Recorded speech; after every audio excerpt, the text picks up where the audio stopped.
Hola, ¿qué tal? ¿Cómo están? Mi nombre es Rodrigo Blanco Calderón. Bienvenidos a mi canal. El día de hoy es un programa muy especial con motivo de el reciente fallecimiento del escritor peruano Alfredo Bryce Echenique, que falleció este 10 de marzo. Ha sido una noticia que ha impactado a muchísima gente en el mundo literario, en el mundo de la cultura editorial.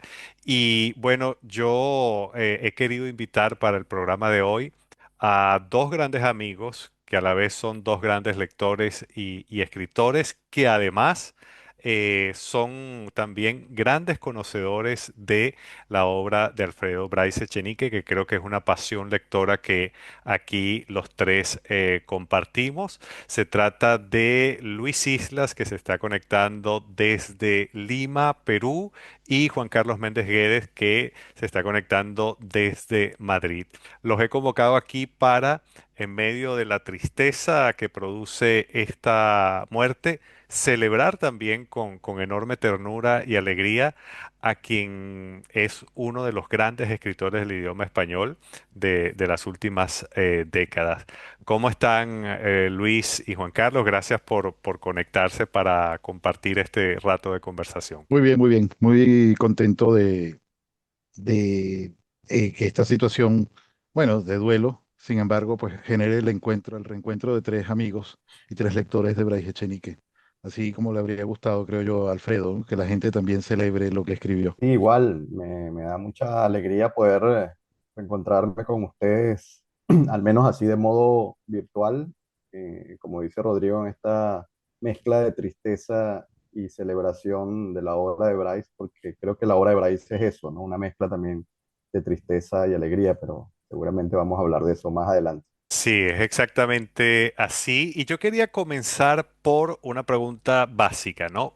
¿Cuál fue el primer contacto de cada uno de ustedes con la obra de Alfredo Bryce Echenique y cuándo lo conocieron y cómo fueron esas circunstancias? Es difícil a veces definir en qué momento comienzas a leer un libro o un autor o unos libros que forman parte de tu vida, pero haciendo un esfuerzo lo asocio con los años 90 en Caracas.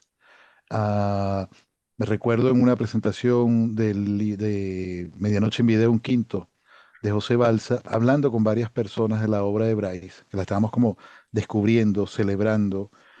Yo había leído a lo mejor algún cuento que me había llegado en unas fotocopias y luego me prestaron La vida exagerada de Martín Romaña. Tenía, tenía digamos, en principio la vaga sospecha de que no me iba a gustar, porque fue un autor que entró con muchísima fuerza en Caracas en esos años que ustedes estaban muy pequeños, y, y todo el mundo andaba con un libro de Brais Echenique en la mano. Entonces yo sospeché que no me iba a gustar y lo leí con esa desconfianza y resulta que pues también caí hechizado y encantado, ¿no? Con la obra de Alfredo Bryce, que recuerdo que me acompañó bastante durante el Caracazo, durante las revueltas del Caracazo en el Valle fueron muy duras. Yo leí ciertos libros esos días y recuerdo una novela del que acababa de salir, que se llamaba La última mudanza de Felipe Carrillo. Y bueno, para mí era como una especie de compensación, ¿no? El mundo se estaba destruyendo, pero yo tenía ese libro del mismo autor de La vida exagerada de Martín Romaña. Yo ahí debo decirles, para hablarles de este clima de los años 90, eh, me contó Juan Carlos Chirinos que cuando aparece el hombre que hablaba, Octavio de Cádiz, él acompañó a algunas compañeras a la librería, creo que era la librería Chacaíto, ¿no? Y hicieron cola, estuvieron haciendo cola antes de que abrieran la librería para ser las primeras en pillar el libro, ¿no? Ese era el entusiasmo que despertaba Bras Echenique en ese momento. Y pese a ese entusiasmo y además esos relativos celos de ver que sobre todo las lectoras estaban encantadas con él, y no conmigo, que todavía no había publicado un libro, pero no estaba de acuerdo con que tuvieran ese entusiasmo. Resulta que lo leías y era de estos personajes y de estas escrituras que te resultaban profundamente entrañables y simpáticas. Y decías, yo quiero que esta obra, que este señor sea mi amigo, planteándome siempre en términos de literatura pura y dura, ¿no? Así fue como lo comencé a leer. Tú, Luis, tu primera lectura, encuentro como lector con Bryce. Mira, la pregunta me hace recordar un cuento de Bryce que se llama ¿Cómo y por qué odié los libros para niños? Porque mi primer encuentro con un texto de Bryce fue bastante negativo y de rechazo, porque yo estaba estudiando letras en la Universidad Católica, creo que era el cuarto año, eso debe haber sido por 1994. Y en uno de los exámenes, recuerdo que la profesora era Miriam Valdivieso, era un examen para analizar un cuento según el estructuralismo, ¿no? Según el método estructuralista. Y a Miriam se le ocurrió darle un cuento distinto a cada uno de los alumnos. Y me imagino como ella sabía que yo era peruano, dijo, bueno, vamos a darle un cuento de un escritor peruano a Luis. Yo no sabía nada de Bryce, nunca había oído hablar de él. Y me tocó un cuento llamado Extraña Diversión, que es el último cuento del primer libro de cuentos de Bryce, que es Huerto Cerrado. Entonces, Entonces, claro, yo venía de analizar cuentos con Miriam en clase, que eran cuentos bastante clásicos, ¿no? Bastante, con su principio, nudo y desenlace, y me encuentro con este cuento que no tenía ni principio, ni nudo, ni desenlace, un cuento protagonizado por un hombre que está loco. Uno después descubre que es Manolo, ¿no? El personaje que atraviesa todo el libro de Bryce, y salí muy mal en el examen. Saqué una nota pésima y yo no quise saber más nada de Bryce durante muchísimo tiempo, porque además me quedé con la impresión de que toda su literatura era así, compleja, confusa, sin sentido. Y luego pasaron los años y recuerdo que en una visita que hizo mi tío Pepe, que era músico y vivía en Estados Unidos, hizo una visita a Caracas, y me pidió que lo acompañara a comprar ropa en el centro comercial Sanvil. Y estábamos como 2, 3 horas viendo corbatas, sacos, fluces, medias. Y él me vio mi cara de aburrimiento hasta que en un momento me dijo, mira, si quieres vamos a una librería. Y fuimos a una librería y él quiso tener el gesto de regalarme un libro. Entonces yo muy astutamente lo llevé hacia el estante donde estaba la literatura latinoamericana y le dije a mi tío, bueno, escoge tú un libro, ya que tú me lo quieres dar. Y él se paró frente al estante y empezó a buscar y dijo, este, que además es peruano, y sacó El hombre que hablaba de Octavia de Cádiz. Mm. Y yo lo miré con terror, ¿no? Casi que le digo gracias, Miriam, porque me revolvió todo lo que había vivido la primera vez que leí un texto de Bryce. Pero luego después fui a la casa y empecé a leerlo y de verdad que me cambió totalmente la primera apreciación que yo tuve de Bryce, porque además encontré en ese texto un humor, una frescura, un tono confesional, un tono conversacional que yo ya había disfrutado en un escritor venezolano que es Francisco Maciani. Entonces sentí que Bryce era como un Maciani peruano también y me reconcilié con su texto, con sus textos, con su literatura y empecé a leer todo lo que había publicado. Curiosamente, yo empecé a leer el díptico por la segunda parte. O sea, para mí el díptico empezó con El hombre que hablaba de Octavia de Cádiz y luego después salté a La vida exagerada de Martín Román.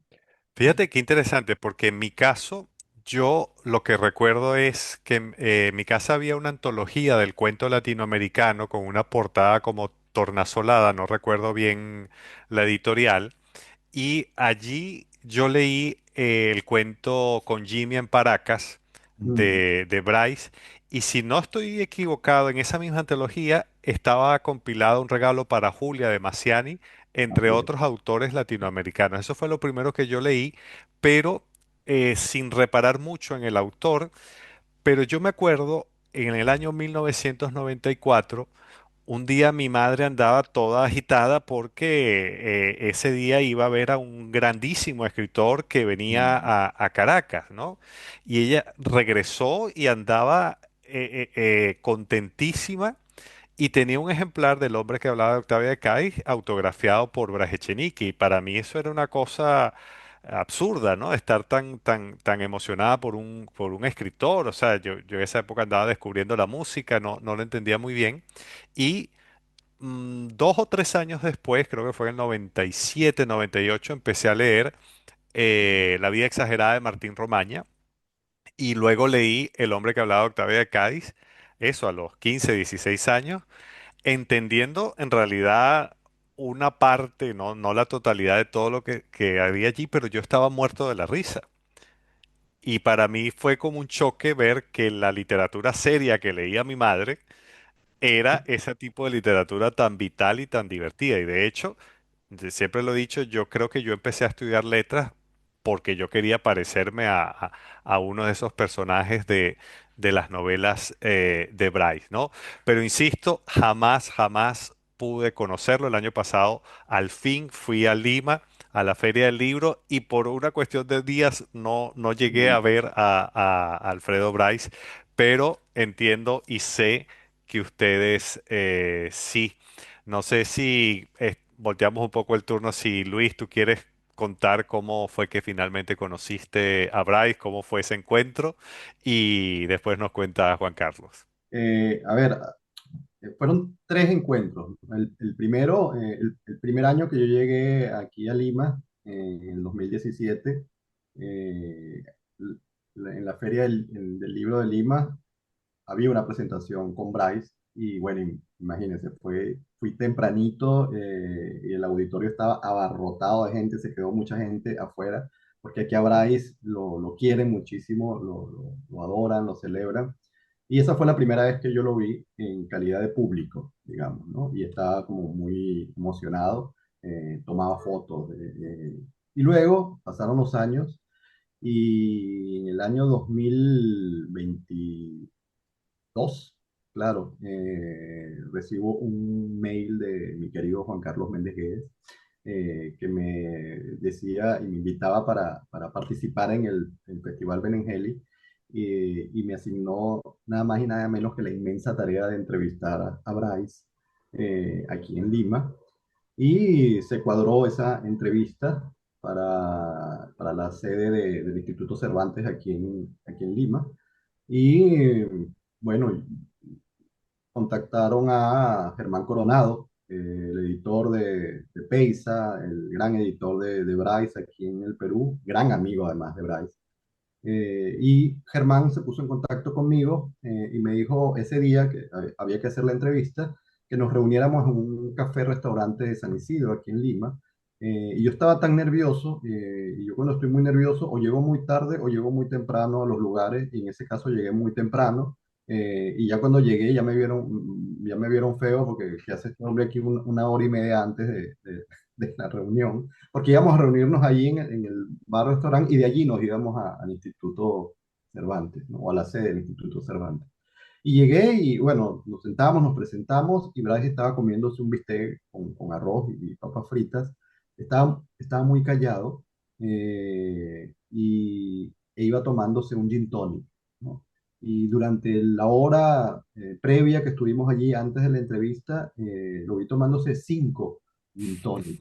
Y yo calculaba, bueno, estos son los números de gin tonic que yo le he contado mientras he estado aquí. ¿Cuánto se habrá tomado antes? ¿Cuánto se tomará después? Y qué aguante además tenía, porque además era un trago corto, seco. Eh, y recuerdo que Germán, un poco para dinamizar la conversa, me preguntaba sobre cómo había conocido yo la literatura de Bryce y le eché el cuento del cuento Extraña Diversión. Y Bryce me miraba así de reojo y me decía, ¿y de qué trata ese cuento? Y yo le echaba el cuento de extraña diversión sobre este loquito que se pasea por Magdalena, en Lima, se sube a un muro de un manicomio, ve el desfile de una chica, y Bryce me miraba y después que le eché el cuento de su relato me decía, no me acuerdo de nada, pero debe ser divertido. Y de allí nos fuimos y le hice la entrevista para el festival y fue, por supuesto, para mí un regalo, ¿no? Un regalo que en buena medida se lo debo a Juan Carlos. Y luego después, como a las 3, 4 semanas, me llamó Fernando Ampuero, muy amigo también de Bryce, que había visto la entrevista y que si yo quería participar de una presentación de La vida exagerada de Martín Romaña en una librería de Barranco, en Lima, en La Rebelde, y me dijo para que estés allí con Bryce. Y yo, bueno, por supuesto que sí. Y imagínate ese otro regalo de estar allí con Bryce hablando nada más y nada menos del gran Martín Romaña. Eso duró ya menos tiempo, fue como más informal y ahí aproveché para pedirle que me filmara la novela. Y esos fueron los tres encuentros que tuve con Bryce. Bueno, qué suerte, bueno, pues qué suerte y que yo hubiese entrado en pánico porque que tu primer encuentro tete a tete sea en el marco de una comida y de una presentación, eso la verdad es que, no sé, paralizaría a cualquiera. Juan Carlos, tú acabas de publicar un precioso artículo que se titula La canción de Bryce Echenique, donde resumes de manera muy emotiva apenas una pequeña parte de tu amistad con Bryce Echenique. No sé si puedes recordar y contarnos el primer encuentro, cómo fue ese primer encuentro y a partir de allí, cómo se desarrolló esa amistad. Sí, fíjate, ustedes han mencionado, eso me encanta, un año que es fundamental en la recepción de Brais Echenique en Venezuela, que es el año 1994. Es el Eh, año que yo presenté el examen ese horrible. exactamente, y seguramente todo está vinculado. El evento al que asistió la madre de Rodrigo lo organizaba yo, y seguramente por todo lo que estaba generando la visita de Brais Echenique en ese momento, estaba en los exámenes, estaba apareciendo en muchos lugares, ¿no? Y bueno, yo lo conozco porque entonces él va a visitar Venezuela con la intervención de Julio Ortega, consiguió que aceptara esa invitación y yo tenía que hacer alguna gestión en la Feria de Guadalajara como gestor cultural para que se le dedicara el año siguiente la feria a Venezuela. Y aprovechaba de ver a Brais Echenique, que ya se iba a embarcar para Caracas, porque tenía la misión de vigilar que él en efecto se montara en el avión, porque bueno, se dio esa fama de que él se le podían olvidar las cosas o si estaba tomándose unas copas se le olvidaba, etcétera, ¿no? Que había que buscarlo y que se subiera al avión. Entonces, bueno, yo estoy en la Feria de Guadalajara haciendo esas gestiones y estaba yo muy jovencito, yo no, sí, creo que sí, había publicado un libro ya, ¿no? Mi primer libro. Era esencialmente, ella estaba como gestor cultural y como debe ser, en efecto había problemas con el billete de avión, con el pasaje de avión de Bryce y me voy a buscarlo al hotel donde él se encuentra para avisarle que por algún motivo el pasaje tiene problemas. Y recuerdo claramente la primera imagen, lo consigo hablando con una persona. Me sorprende muchísimo la por cara profundamente melancólica que le veo, porque no sé, me imaginaba que era una persona que se estaba riendo, ¿no? Como nos hacía reír en sus libros. Veo un hombre muy melancólico y hablando en francés. Esa es la primera vez que lo vi.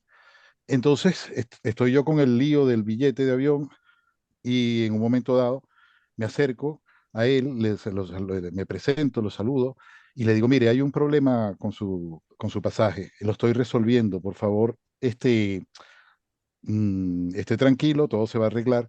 Yo me voy a sentar aquí en otra mesa, ¿no? A esperar que esto se arregle y ya le voy contando. Y él me dice, no, por favor, siéntese conmigo, ¿no?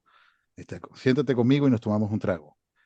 Y bueno, eso fue la primera vez y entonces en esos días pues comenzamos a hacer las distintas actividades que él tenía previstas allí, casi todas se hacían en el Centro Rómulo Gallegos. Y wow, una recepción de público, una cosa brutal, lo que cuenta Luis en Perú, pues en Venezuela se repitió de una manera brutal. Yo recuerdo una señora que cuando yo lo estaba él acompañando, él camina hacia atrás y la pisa, y él se voltea y le dice, disculpe, y ella le dice, no, por favor, qué gran honor, ¿no? La señora estaba feliz de que le hubiesen pisado la sandalia. Y fueron eventos como de una masividad eh, fantástica, como si estuviera un cantante visitándonos, donde él recibió muchísimo cariño, muchísimo afecto, un afecto masivo, colectivo. Se lo querían robar todo el tiempo, lo querían invitar a tomar tragos, a comer. Entonces mi trabajo precisamente era ir despejando el camino de que todas estas personas no lo mataran de amor, pero sucede y estoy yo con él en ese momento, que lo llaman, yo creo que eso es el 4 de diciembre del 94 o por allí, que en ese momento muere Julio Ramón Ribeiro. Y entonces él Mm. recibe la llamada y le dice a la periodista, porque además se enteró así, le dicen, ¿qué opinión tiene la muerte de Julio Ramón Ribeiro? Y no se había enterado, sabía que estaba muy enfermo y me lo había dicho, pero dice, bueno, la opinión que tengo es que usted ha arruinado mi viaje. Entonces él quedó muy, muy tocado, él quedó O muy sea, y tocado. él supo eso en Caracas. En Entonces Caracas, está, en el centro Rómulo Gallegos, en el hall del ay, Rómulo Gallegos, imagínate. y estaba conmigo en ese momento, entonces, bueno, lo vi muy tocado, pero él muy profesionalmente siguió haciendo todas sus actividades, pero claro, su salud se deteriora, ¿no? Bastante esos días, le cuesta dormir, tiene una hemorragia, ¿no? Nasal. Entonces, pues como mi trabajo era precisamente ayudarlo en todo lo que hiciera falta, yo le busqué unos médicos y se me ocurrió que era una buena idea buscarle unos médicos que fuesen escritores también. Y bueno, ellos fueron a verlo al Hotel Caracas Hilton y los escritores estaban encantados de atenderlo, pero estaban tan encantados que le llevaron los libros para que se los firmara y que no se iban, no se marchaban de la habitación, ¿no? Seguían dándole consejos, le seguían tomando el pulso. Yo aparecí allí, yo lo veía como cansado. Él lo cuenta en alguna de sus libros de memoria. No se marchaban, y yo, que había almorzado con abundante vino, creo recordar, pues agarré y expulsé, eché a todo el mundo de la habitación, ¿no? Fue un momento, aquello se convirtió en el camarote de los hermanos Marx. Había gente acostada con él en la cama, diciéndole que no tomara las medicinas de los médicos. No sé de dónde entró tanta gente. Bueno, los eché a todos y luego lo llevé a una de las actividades, lo llevé a lo que era la agencia española, bueno, lo que es el Instituto de Cooperación Iberoamericana, que es hoy en día la ESIT, que es donde estuvo Luis entrevistando a Bryce en Perú. Bueno, la sede de Venezuela yo lo llevé porque lo había llevado en metro el día anterior y me regañaron que cómo iba a llevar yo a Bryce en metro. Y lo llevé en mi carro, que era un carro muy particular, un Malibu, donde había frutas, periódicos, libros, ropa, ¿no? Todas las personas que pasaban por ahí dejaban un rastro. Que era peor que ir en metro. Claro, pero me dijeron, en metro no, y lo llevé. Había hojas secas, etcétera. Lo llevo, lo dejo allí, entro con él a una comida que le estaban dando y escucho que dicen, un Malibu azul, yo digo, mío, y se está incendiando, ¿no? Y me acababa yo de bajar con Brais Echenique. Y bueno, él lo cuenta muy bien, yo no recuerdo que haya sido así, pero él dice que yo muy educadamente, para no alarmarlo, fingía que tenía sed, me servía vasos de agua e intentaba apagar el carro, ¿no? Y entonces pasé como con 8 vasos de agua hasta que mi carro directamente se incendió. Y bueno, así fue como nos conocimos de manera exagerada y él me dijo, es que no sé qué me pasa, me subo a los coches y los coches se incendian, a Se los incendiaron. carros. Sí, sí. Y yo quiero destacar estos rasgos que ustedes han señalado, porque así como, por ejemplo, para mí, descubrir a Bres Echenique fue ver que la literatura podía ser algo no solemne, divertido, entrañable, yo siento que Bryce Echenique para muchos lectores, sin que necesariamente sea un conflicto, fue como una especie de alternativa al boom, ¿no? Como un registro cercano, porque él fue muy amigo, lector y admirador de todos los grandes escritores del boom, pero él andaba siempre como en su órbita, ¿no? Y no sé, quería preguntarles cómo ven ustedes a Bryce en el contexto del boom, pero también como del momento literario que él le tocó. ¿Qué es lo que lo hace a él, digamos, tan particular? Bueno, recuerdo que Bryce ha escrito en varios pasajes de sus crónicas y de sus libros de memoria la relación problemática, contradictoria y exagerada que él tenía con los escritores del boom y con lo que era el boom, ¿no? Porque de hecho a él los críticos lo escriben más bien en lo que llaman el boom junior, ¿no? Según esta denominación de Donoso, creo que es. Eh, y claro, Bryce vivía una situación privilegiada en el sentido de que era muy amigo de Vargas Llosa, de Cortázar, de García Márquez, de Carlos Fuentes, pero claro, él no participa directamente de lo que fue la fiesta editorial del boom, porque el primer libro de Bryce es del 68, cuando ya se han publicado las grandes novelas del boom, y además su libro es de cuentos. Eso por una parte. Y por otra parte, que creo que responde la pregunta tuya, Rodrigo, es que no obedecía, digamos, a esos atributos que le asignaban a los escritores y a las novelas del boom, que tenían una dimensión política o histórica, o que es no, o que se inscribían dentro del realismo mágico, o que practicaban toda una serie de técnicas vanguardistas, modernas. Bryce está al margen de todos esos, de esas características del boom y creo que aporta una novedad en el sentido de que introduce el humor como ámbito central de su obra y de su estilo. Eso no quiere decir que no hubiera humor en los escritores del boom, pero era algo tangencial, marginal, ¿no? No como, como está presente en Bryce. Está también esta suerte de sentimentalidad, de ternura, de compasión por los personajes, este explorar la vida íntima de los personajes de sus novelas, este tono confesional, que tú empiezas a leer a Bryce y tú sientes que no estás leyendo un libro, sino que estás frente a alguien que está conversando contigo, que te está contando su vida y que establece una complicidad. Y están también todos estos juegos metaficcionales propios de las novelas y de los cuentos de Bryce, en donde se empiezan a borrar los límites entre lo que es la fabulación y lo que es la realidad. Por eso yo siento que, fíjate que al enumerar estas características de la obra de Bryce, todas estas se inscriben dentro de lo que podría ser lo cervantino. Yo siento que Ujú. Bryce es un escritor que se inscribe perfectamente dentro de la tradición cervantina, por el humor, por la sensibilidad, por la compasión por los personajes y por estos personajes soñadores que se enfrentan contra una realidad que termina venciéndolos, pero que en esa derrota hay belleza, hay nobleza y hay una gran carcajada también. Lo que ha comentado Luis ahora mismo me parece que logra situar el lugar de Bryce de una manera muy precisa. Y luego además con algo que comentó Luis también, que es que me encantó con esa primera intervención cuando él habla del año 94 en que lo castigan con un examen de estructuralismo sobre un cuento de Bryce. Y cuando lo lees en la antología y lo asocias cuando lees algo y dices, no, no, se parece a Massiani, ¿no? Mm, Y que era la referencia que nosotros podíamos tener, ¿no? Esto es un autor como Massiani. Y en efecto es que Bryce Echenique, y ahora he visto varias noticias, porque el boom es una etiqueta que se estira de la manera que sea, y dicen murió el último del boom. En rigor, pues Alfredo nunca perteneció a lo que se llamaba el boom, que es un fenómeno que está muy localizado, además en cuatro autores, quizás cinco, si incorporamos a Donoso o a Guillermo Cabrera Infante en algún momento, pero además por la fecha. Y es verdad, no me había percatado de eso que acaba de comentar Luis.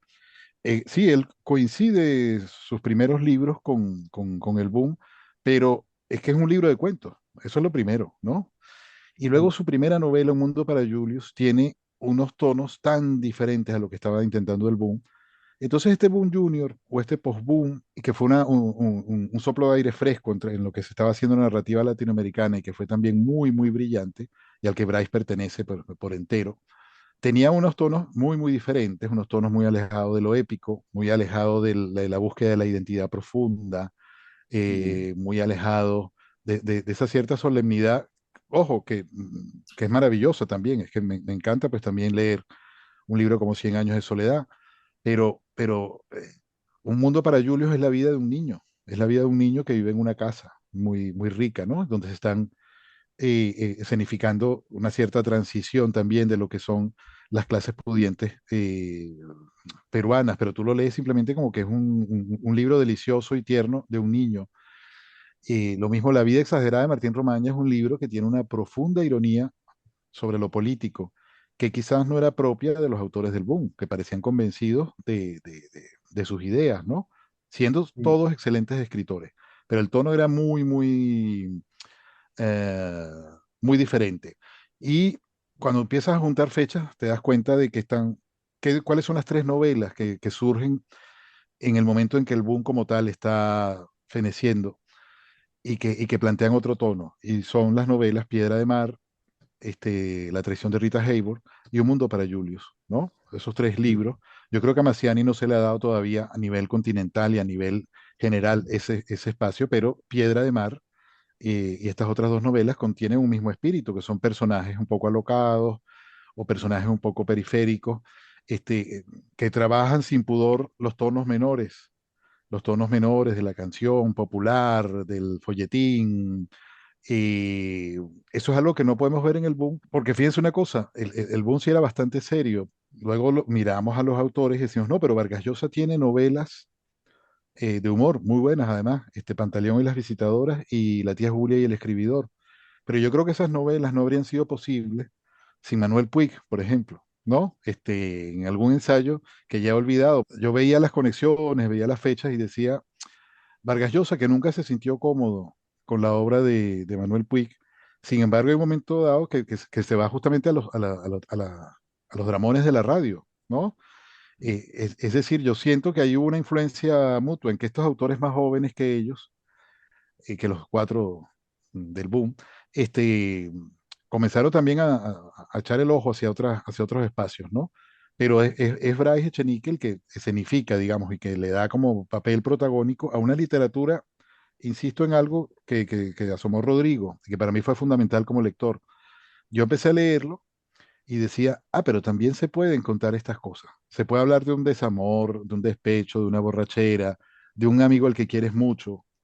Se puede ser frágil en la literatura, se puede ser dulce, se puede reír uno con un gran libro. Esa perplejidad que Rodrigo comentó, para mí fue fundamental en el engancharme con Brais Echenique, de pensar, él cuenta las cosas de una manera como nadie las ha contado, porque bueno, yo pensaba que lo de que me encantaba Maciani, pero pensaba, bueno, pues eso son cosas de un autor venezolano, caraqueño, ¿no? Eh, y es en ese momento, tienes 20 años, eres impresionable, que dices, ah, no, no, pero es que un autor de la magnitud, de la proyección de Brais Echenique se atreve con estos temas, es decir, que esto también se puede escribir, es decir, que los libros no son solo para pensar, sino también para vivirlos y para sentirlos. Porque Brais Echenique es uno de estos autores que tú lees y que tú sientes que no solo alimentan tu intelecto, tu razón, sino que te dan claves de vida, ¿no? Tú aprendes a vivir con los libros de Brais, aprendes a ser mejor amigo, mejor compañero, eh, mejor estudiante, curioso, todo, todo. eh, a partir de sus libros, porque descubres que la vida puede ser una especie de comunión, de contacto y de empatía y de compasión cervantina, ¿no? Siempre por el otro, ¿no? Son libros que se te meten muy, muy adentro y que operan de una manera distinta como operaban los libros del boom, finalmente. Fíjate, que me gusta toda esa recapitulación que hacen porque además, si partimos del elemento del humor como dinámica central de su obra, uno pudiera pensar que eso apunta, sería sinónimo de ligereza o incluso de falta de conexión con los temas serios, entre comillas, de la realidad que abordaban los otros escritores del boom o los otros escritores en general, o incluso con cierta superficialidad. Y es lo contrario, en el caso de Bryce Echenique, el humor se convierte en también una herramienta de crítica que puede ser de crítica a la propia clase a la que él pertenecía, una clase alta limeña, peruana. Él que uno de sus abuelos fue presidente del Perú y él decía que había sido el peor presidente del Perú. Em, Podía ser también muy crítico con con la propia frivolidad o aparente seriedad de los medios intelectuales. Hay un capítulo maravilloso, creo que es en La vida exagerada de Martín Romaña, donde Martín Romaña está en pleno mayo francés, y bueno, está un poco ahí burlándose de la seriedad de todas esas protestas y es como una versión, no sé si en clave chaplinesca o Woody Allen, de todas esas revoluciones que se vieron de manera tan seria, ¿no? Recuerdo también algunos momentos de sus memorias en los que habla de su amistad con Felipe González o con Fidel Castro, donde los retrata en la interioridad de su trato, ¿no? De estar, por ejemplo, con ellos en la playa y ver que Fidel tenía unas piernas delgadísimas. Es decir, en su humor había una condición muy subversiva, si lo queremos ver de esa forma, contra cualquier estamento de la seriedad. Ahora, la vida y la obra de Brzezinski estuvo marcada también por muchos excesos, ¿no? Por muchas exageraciones, diría él. El alcohol es una de las más evidentes y de las que estuvo presente a lo largo de su vida. Y, por ejemplo, sus relaciones eh, también tensas, ¿no? Con la Revolución Cubana y sobre todo con, que es inevitable mencionarlo, con el escándalo que se dio en el año 2009 cuando comenzaron a haber unas denuncias de plagios, ¿no? Y después se comprobó que sí, en efecto, Bryce Echenique había plagiado unos 10 o 15 artículos por los cuales además tuvo que resarcir económicamente a los autores plagiados. Y eso se dio además en el mismo año en que, o por la misma época en que llegaba el premio de la Feria Internacional del Libro de Guadalajara, que fue donde tú, Juan Carlos, conociste a Bryce. Yo no sé cómo vivieron ustedes eso. Yo recuerdo que lo viví como con dolor, con un poco de pena también, porque yo lo interpreté, no sé, ustedes creo que están más informados que yo, como algo que apuntaba ya a cierta declinación, ¿no? De las capacidades de Bryce, quizás por esa vida de exceso. Eh, pero después voy a eso. Lo interesante es que incluso este episodio logró tener un giro de Bryce, porque yo llegué a conocer a uno de los plagiados que además se sentía muy orgulloso de que Bryce lo hubiese plagiado, como la señora esta a quien Bryce Identificó. pisó el zapato en el 94 en Caracas. Pero bueno, ¿cómo vivieron ese periodo? Porque además mucha gente lo está comentando ahorita como si fuese una novedad y quizás es bueno tener una especie de insight de gente que lo conoció y que lo admiró. Mira, a mí ya lo que me parece, eh, lo más importante de Brais Echenique es que fue un autor con un mundo propio. eh, Él creó un universo, y esos son los grandes autores, un universo que para mí es extraño, que desconozco, y sin embargo él te metía dentro, ¿no? Del mundo de lo que era el Perú, del mundo de lo que era la Francia, de los años del Mayo francés. Lo hacía además a través con un estilo muy particular, porque hemos hablado del humor, pero es un autor con una huella estilística profundamente original, ¿no? Ese uso de la oralidad eh, tan particular que él tiene, que es una oralidad muy trabajada y que no es nada espontánea, ¿no? Esa realidad, esas frases que se repiten, esas digresiones tremendas. El estilo de Bryce, le escuché una vez decir a Rodrigo Fresán, es un estilo muy peligroso en el sentido de que te puedes contagiar fácilmente de él. O sea, es un autor de esa fuerza, una fuerza como la de Borges. Eso es lo que debe quedarnos de él. Sobre eso, sobre lo que estás comentando, que bueno, forma parte de su biografía. En efecto, yo era de los que pensaba originalmente, el alcohol le hace daño a todo el mundo excepto a Brais Echenique, ¿no? Porque yo veía que él continuaba su obra, seguía trabajando en su obra, lo veía beber mucho y a veces bebía yo con él, tanto, pero claro, yo siempre quedaba de subcampeón, por supuesto, ¿no? Frente al lote que él era. Y yo decía eso, pues, Alfredo no le afecta, el alcohol es el único, porque además yo lo podía ver completamente ebrio de haber estado antes en un evento, antes del evento bebiendo, y la adrenalina o no sé qué era, cuando se ponía frente a un micrófono, volvía, regresaba la lucidez, el humor, la entereza. Luego, además, él hacía algo en los últimos, bueno, los últimos años no, pero en los años 90 él se iba a Gran Canaria a escribir las novelas, entonces se retiraba ahí un tiempo y esos tiempos no bebía alcohol, sino que escribía y escribía, entonces parecía poder congeniar ambas cosas. Pero en efecto, el alcoholismo es una enfermedad y es una enfermedad que le causa dolor a las personas que están cerca y a la propia persona. Entonces sí terminó pasándole factura, ¿no? Obviamente, terminó pasándole factura, que incluso lo puedes ver en sus libros más recientes, ¿no? Que yo leí con mucha melancolía, porque estaba el autor de genio, el autor con su mundo, con su universo, con grandes ideas, pero que no lograban cuajar, ¿no? Me recuerdo un libro de cuentos que se llamaba algo así como El Rey de las Curvas, y había cuentos Sí, allí sí. que tú decías, wow, esto pudo ser un gran cuento, pero Alfredo ya se nota cansado, ¿no? De todas maneras, con respecto al escándalo que se ha citado un poco en estos días, que hubo en ese momento, yo sigo teniendo una duda profunda de qué ocurrió allí. Me refiero a la recepción que hubo del tema. ¿Por qué se sigue mencionando eso en Alfredo y no se dice nada sobre Manuel Vázquez Montalbán, que fue condenado por plagio?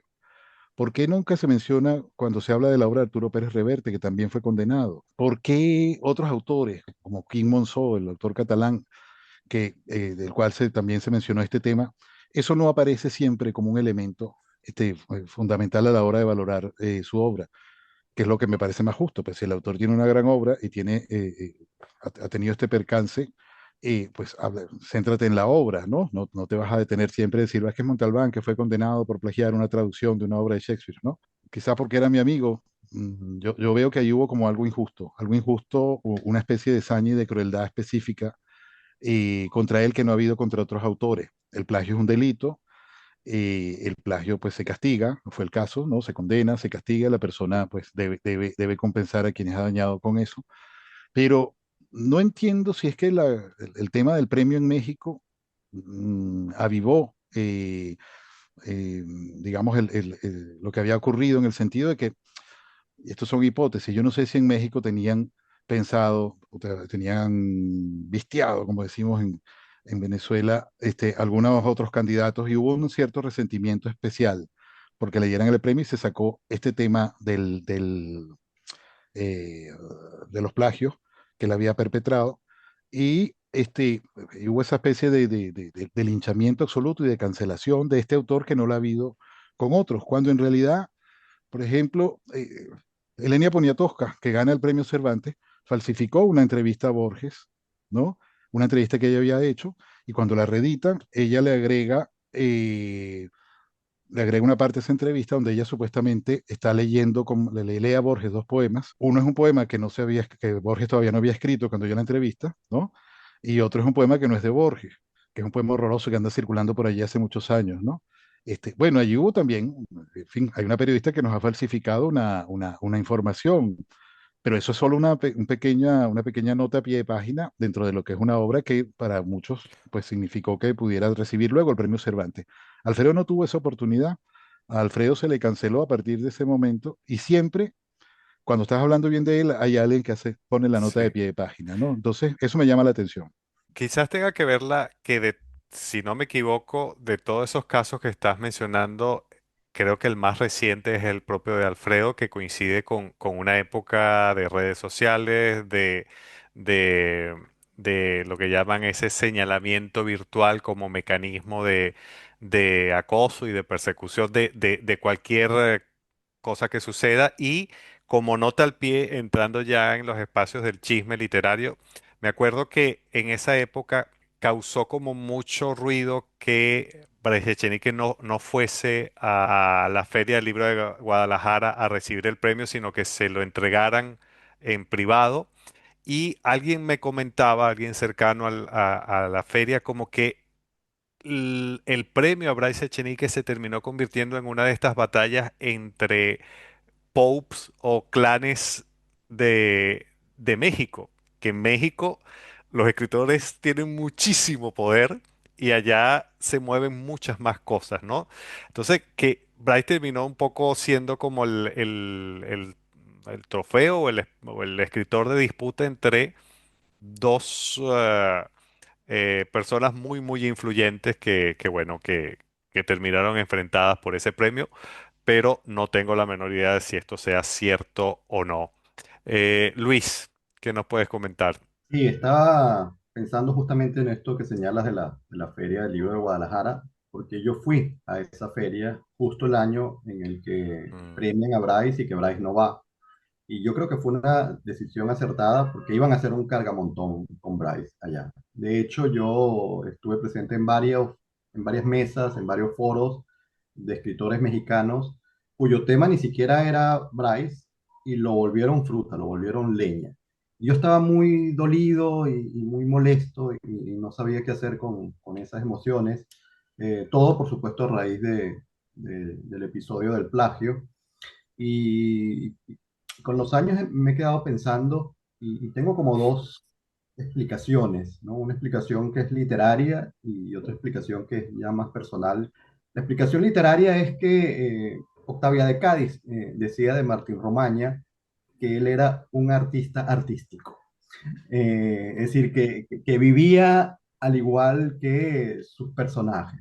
Y cuando uno lee los libros de Bryce, desde El Huerto Cerrado, pero también Un Mundo para Julius, La Vida Exagerada, etcétera, Reo de Nocturnidad, etcétera, etcétera. Uno siente que Bryce se ha inspirado mucho en su propia autobiografía, en él mismo, en muchos episodios de su vida, de su familia, pero se inspira en ellos y los deforma, los caricaturiza, los exagera, eh, en ese proceso en el que la literatura recrea la vida. Pero uno siente que en algún momento esos roles se intercambian y la literatura empieza a imitar la vida y la vida empieza a imitar la literatura y se le borran los límites y Bryce empieza a imitar a sus propios personajes, ¿no? Empieza a copiarlos de otra manera. No es casual, creo yo, que sea la copia justamente, el plagio lo que termina perdiéndolo, ¿no? Porque estaba acostumbrado justamente a jugar a la mímesis, a la imitación, dentro, por supuesto, de la comarca de la literatura y de la ficción, pero cuando te sales de allí, ¿no? Y empiezas a borrar esos límites, pues entonces la vida te pasa factura, evidentemente. Y la otra tiene que ver con asuntos ya personales de Bryce. Hemos hablado del humor, ¿no? Pero cuando uno habla del humor, uno tiene que pensar también qué es lo que hay detrás para que ese humor funcione o se detone, ¿no? Hay una frase de Severo Sarduy que dice que la rueda debe su movimiento al vacío central. Y uno podría decir que el humor debe su movimiento al vacío central. Y ese vacío central es el dolor, es la soledad, es la desilusión, son los abandonos, las crisis. Hay que recordar que durante buena parte de su vida, Bryce no solamente, bueno, padeció alcoholismo durante etapas muy críticas de su vida, también la depresión, la ansiedad, los ataques de pánico, vivió también experiencias de robo, de fraude, amigos que le robaron o cayó en estafas. Es decir, vivió momentos muy, muy críticos y uno puede pensar que su humor obedece también como una fuerza de resistencia a todas esas crisis. Y me imagino que en ese momento en el que ocurren los plagios, pues Bryce no estaba muy bien desde un punto de vista anímico, desde un punto de vista psicológico, personal, y ocurre lo que ocurre, ¿no? Esto, por supuesto, no es una justificación, es, como digo, una explicación, una forma de entender y de comprender a un escritor que nos ha dado tanto en el buen sentido, porque además a la hora de hacer el balance de Alfredo Bryce Echenique, yo prefiero quedarme con los logros, con los aciertos y no con los errores. Había una frase de un cuento de Ribeiro que a Bryce le gustaba mucho. El cuento es, a ver si me acuerdo, era algo así como la música, el maestro Berenson y un servidor. Y la última línea de ese cuento de Ribeiro dice, solo tienen derecho a la decadencia quienes han conocido el esplendor. Mm. Yo creo que Bryce tenía derecho también a esa decadencia porque fue más el esplendor, ¿no? Que ese momento triste de su vida con respecto a los plagios. Esa mezcla de vida y literatura que ha citado muy bien y que ha dicho, definido de manera muy hermosa Luis, eh, donde él muchas veces sí era su personaje y su personaje era él. Sus personajes son muy tiernos, muy hermosos, eh, muy risueños, muy afables, pero también son muy autodestructivos, ¿no? Había una carga autodestructiva importante en Martín Romaña, que es, digamos, como el eje de su obra narrativa. Y recuerdo que muchas mujeres me decían en un momento dado, yo toda mi vida he soñado con tener un Martín Romaña en mi vida, ¿no? Era como un anhelo. Y luego te decían alguna, pues resulta que lo tuve y tuve que dejarlo, ¿no? Es decir, Claro. la intensidad que proponía su literatura llevada a la vida, pues también produce estos quiebres. Incluso estaba recordando el personaje de la que es para mí su mejor novela, o en todo caso la que a mí más me ha conmovido y que he leído más, que es No me esperen en abril, ¿no? Mm. Su personaje Manongo Sterne de Tovar y de Teresa, ¿no? Ese adolescente hermoso que se enamora y tiene ese noviazgo con Tere, tan precioso, ¿no? Muy parecido a ese hermoso noviazgo del protagonista del libro de Esther con Esther, ese noviazgo de colegio, ¿no? Que se nos presenta como un muchacho puro, idealista, que se da cuenta de los tejemanejes que hace su padre y su familia, ¿no? En esa novela termina convertido por la tristeza de perder a Tere encarnando el fantasma del padre como un hombre de comportar dudoso, por no decir abiertamente corrupto, ¿no? No había recordado esa especie de decadencia o de pacto con el diablo que en efecto en todo caso remite a ese elemento autodestructivo que bien señala Juan Carlos que está presente en buena parte de sus personajes, que además, ahora que lo pienso, serían esos que llamarían hoy unos hombres deconstruidos, son masculinidades para nada tradicionales y que demuestran también que no son o que pueden ser también una especie de utopía psicológica, sentimental o personal, por lo menos para las mujeres. Y aprovecho esta mención que hice de mi libro de Bryce favorito, No me esperen en abril. Quería preguntarles ya para ir terminando, ¿no? La típica pregunta un poco tonta, pero que funciona. Si tuvieran que escoger una obra de Bryce con la que tuvieran que quedarse, ¿no? ¿Cuál sería y por qué? No, realmente creo que no dudaría, creo que sería la vida Ujú. exagerada de Martín Romaña. El asunto es que tendría que llevarme la otra también, ¿no? Ah, Pues eso es una dejaría, trampa, ¿no? Para llevarte las dos. dejaría el sillón Voltaire con una pata menos. Serían esas dos. Pero si le damos la vuelta a la pregunta y no fueran novelas, ¿no? Si no fueran cuentos, me quedaría con dos cuentos que fueron escritos en dos momentos distintos, pero que ambos forman una misma historia, ¿no? Hay un cuento bellísimo de Bryce que está en su libro La felicidad, jaja, que se llama Florence y los tres. Y luego él retoma a los personajes de ese cuento en otro cuento de su libro Magdalena Peruana y otros cuentos que se llama Florence, El retorno de Florence este otoño, el breve retorno de Florence este otoño.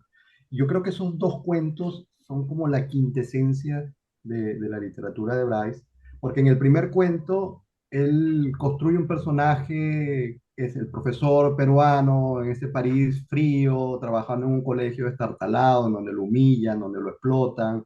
Y entonces aparece Florence, que es una quinceañera que es su alumna, de la cual se enamora exageradamente y platónicamente, porque él tiene ya 25 años y sabe que es un amor imposible.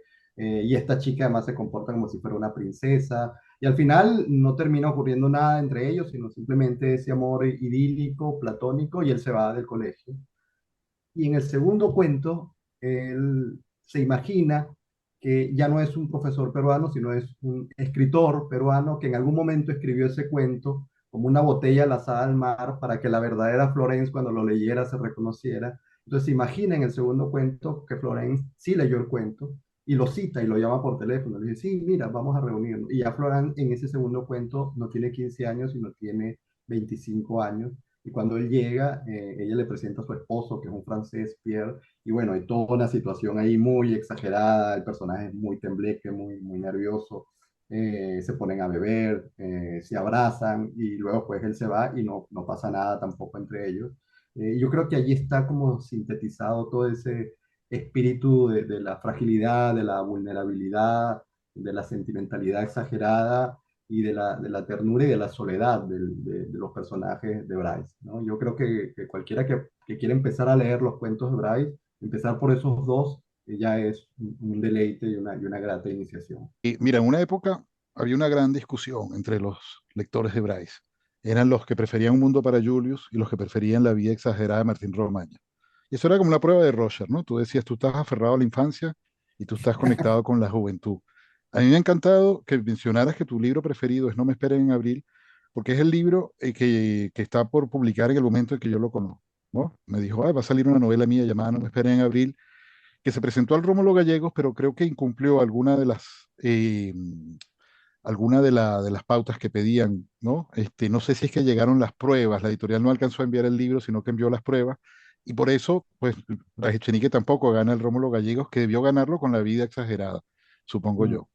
En todo caso, eh, entonces me ha encantado que menciones ese libro, porque quiere decir que el arco se va ampliando, ¿no? Que también hay que releer No me esperen en abril, Claro, sí, que por cierto introduce algo interesante, porque sus personajes eran gente atolondrada, dispersa, confusa, pero en ese libro él se atreve con un personaje en el que la maldad es real, ¿no? Yo sentí que ahí había un giro, un aproximarse a un mundo que él desconocía, porque Martín Romaña es un tío esencialmente bueno, Julius pues es una maravilla de niño, y este Manongo, ¿no? sí. Manongo es otra cosa. O sea, él alguna vez me lo dijo, me dijo, es un hijo de puta, pero su parte positiva ha sido el momento en que se ha enamorado.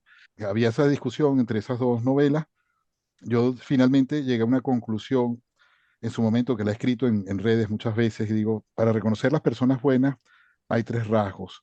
Le gustan los perros y los gatos, le gustan las canciones de Juan Gabriel y le gustan las novelas de Alfredo Bray Echenique, que era como una manera de decir cualquiera, si te gusta alguna, pues estás dentro del lado del lado luminoso. Yo te diría, en todo caso, en este momento, pues para mí sí seguiría siendo La vida exagerada de Martín Romaña, pero bueno, es un momento para releer, porque a lo mejor no me esperan en abril, me da una sorpresa.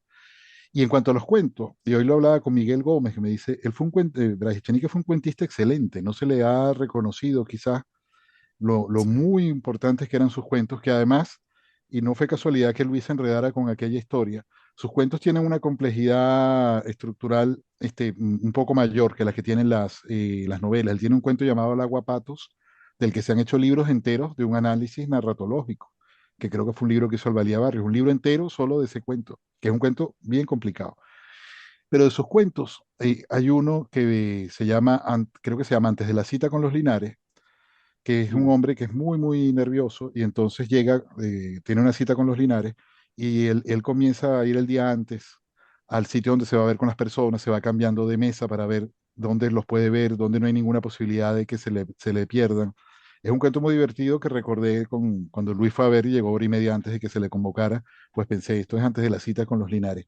Y hay otro que no recuerdo el título. A mí me llega ahora mismo a la memoria algo así como Feliz viaje, Padre Antonio, pero a lo mejor el padre se llama de otra forma, que es un cuento de un chico que está en un colegio de curas y hay un cura salvaje, terrible, que golpea a todos los chicos.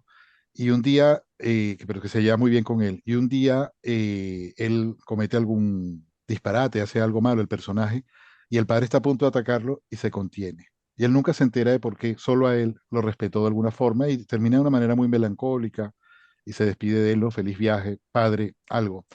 Tendré que releer la antología de cuentos de él que tengo. Pero esos dos cuentos también, y me ha gustado eso que Luis introduzca también al Bryce cuentista. Creo que es bien importante. Bueno, si ustedes hicieron trampa, yo también puedo hacer trampa en mi propio canal. Y ya que hablamos de los cuentos, que es cierto, o sea, Bryce fue un gran cuentista. Yo tengo que citar un cuento además que tiene una anécdota interesante, que es el cuento París Canalla, incluido en ese libro maravilloso que es Guía Triste de París. Mm, Ese cuento, no sé si lo recuerdan, sucede en la Embajada de Perú en París. Es como creo que la jubilación de una secretaria, una señora muy mayor que lleva toda la vida trabajando en la embajada. Sucede en pleno invierno.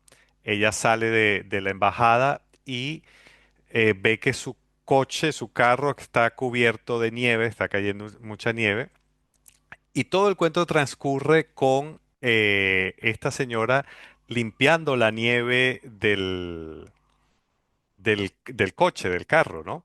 Y ve que se acerca otro señor mayor, pero muy elegante, de su misma edad, y empieza a verla, ¿no?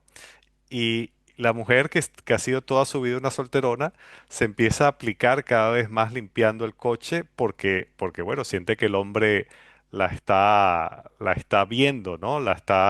Se está fijando en ella, que el hombre de su vida finalmente ha llegado. Y el cuento, en uno de esos giros súper crueles, ¿no? También de Bryce, cuando la mujer termina de quitar la nieve, el hombre se acerca y le da unas monedas y le dice gracias, porque resulta que era el coche del hombre el que ella estaba limpiando, que se había confundido, ¿no? Bueno, yo leí ese cuento y yo quedé en un estado de tristeza absoluta. O sea, ese cuento me puso muy triste y se lo di a leer a mi tía Tibisay, que era gran lectora también de Bryce.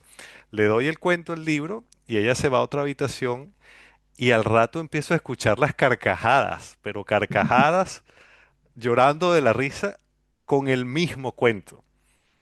O sea, Bryce tenía esa capacidad, dependiendo de cómo amanecieras o de tu visión de mundo, de que un mismo texto a mí me dejara totalmente triste y a mi tía Tibisay la pusiera a carcajear de la risa. Así que yo recomendaría París Canalla de el libro Guía Triste de París.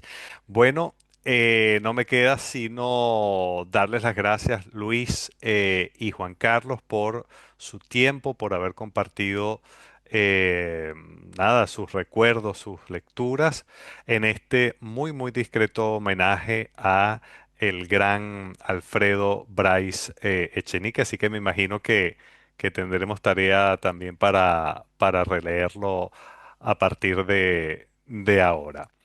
No me queda sino también darles las gracias a ustedes si nos han escuchado hasta ahora. Recordarles por favor que se suscriban al canal, es de gran apoyo para mí. Activen la campanita y si les gustó el programa, denle like. Nos vemos en una próxima ocasión. Hasta luego.